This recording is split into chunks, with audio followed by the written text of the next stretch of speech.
이런 가운데 지금 정치권에서는요, 개헌 논의가 불이 활활 지펴지기 직전인 것 같습니다. 왜냐하면 지금 이 비상계엄 사태를 포함해서 그동안 우리 한국 정치권, 대통령의 권한이 너무 강했다, 너무 컸다. 그래서 이 모든 일들이 일어났기 때문에 대통령의 권한을 좀 제한하는 쪽으로 개헌을 할 필요가 있지 않느냐.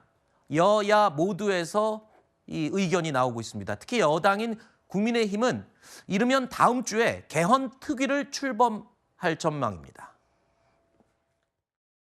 지금 개헌특위위원장은 주호영 의원으로 내정해 있는 상태고 특위위원을 지금 선정하는 단계니까 내주에는 출범할 수 있지 않을까 예상을 하고 있습니다. 우원식 의장에게도 국회 개헌특위를 발족해서 개헌을 본격적으로 논의하자라고 여러 차례 요청했음에도 아마 민주당 이재명 대표의 눈치를 보는지 걱정으로 나서지 않고 있습니다. 여론만 뒷받침이 된다면 이재명 대표도 이 개헌을 받을 수밖에 없을 것이다.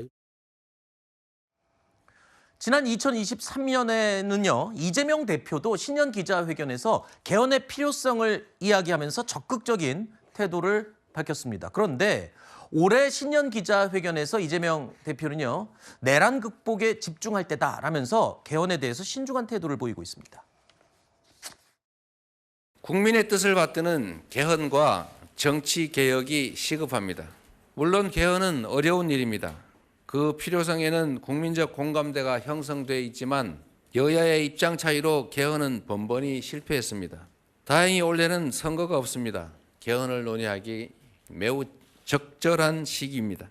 민주당은 올해 3월을 목표로 자체 개헌안을 제출해 보겠습니다. 지금은 내란 극복에 집중할 때라는 게 제 생각입니다.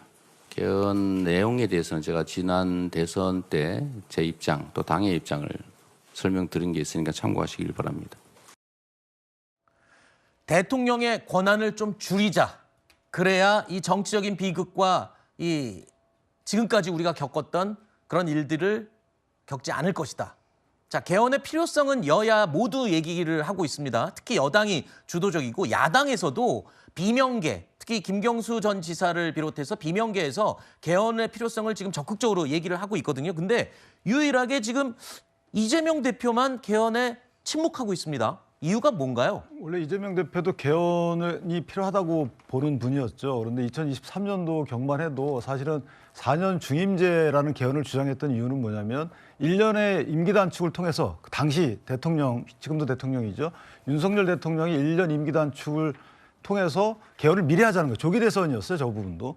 조기 대선을 해야지만 본인이 처한 여러 가지 사법적 리스크를 벗어날 수 있는 길이 있었기 때문에 개헌을 주장한 거예요. 그런데 일반 지금 민주당 일부 분들하고 그다음에 여당에서는 실질적인 목적의 개헌을 하자는 거죠. 예를 들면 지금 국회와 대통령이 강하게 부딪히고 있는 형국이잖아요. 그래서 이 사달이 난 거고, 자, 국회의 권한남용, 대통령의 권한남용의 여지를 제도적으로 막자는 겁니다. 예를 들면 개헌을 통해서 국회 해산권을 대통령에 주든지 또 대통령의 권한을 나눠서 뭐 책임총리제를 도입하든지라고 해서 두 기관이 강대강으로 부딪혔을 때 또 두 기관을 특정 정파가 장악했을 경우에 이걸 조율할 수 있는 다른 제도적 기관이 없어요. 자, 이런 것들을 역사적 경험을 토대로 해서 이걸 좀 헌법 개정에 맞추자라는 부분이고, 다만 이재명 대표 입장에서는 이제는 그런 개헌의 수단이 필요 없어졌죠. 따라서 그런 정략적 생각으로 이렇게 접근하시는 건데, 다만 민주당 입장에서 보면 이재명 대표의 견고한 당 장악력을 깨려면 갈등 구도를 개헌을 통해서 할 수밖에 없어요. 네. 개헌을 찬성하는 자, 찬성하지 않는 자.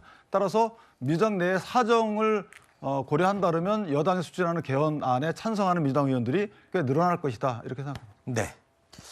근데 저는 이재명 대표가 그 개헌에 마치 불리한 입장에 있는 것처럼 생각들 하시는데 좀 잘못된 생각인 것 같아요. 그래요? 이재명 대표의 입장은 제가 뭐 가까운 분한테 들었는데 지금은 어쨌든 간에 내란과 관련돼 가지고 뭔가 안정된 상황이 아니라는 거예요. 네. 그러니까 헌법재판소의 최초에는 헌법재판소의 재판관도 지금 부족한 상황이었고 형사소추도 제대로 이루어지지 않은 상황이었거든요. 그런데 지금도 사실상 지금 여론이 돌아가는 거라든지 아니면 헌법재판소에서 주요 임무 종사자들의 증언 을 보면 상당히 이것도 불안한 상황입니다. 그럼에도 불구하고 이재명 대표는 조기 대선이 열리면 그때부터는 본인의 어떤 개헌에 대한 것을 얘기하지 않을 수가 없는 것이고 네. 저는 왜 개헌과 관련된 논의가 민주당 내부에서 분열이 일어나는지 저는 알 수가 없습니다.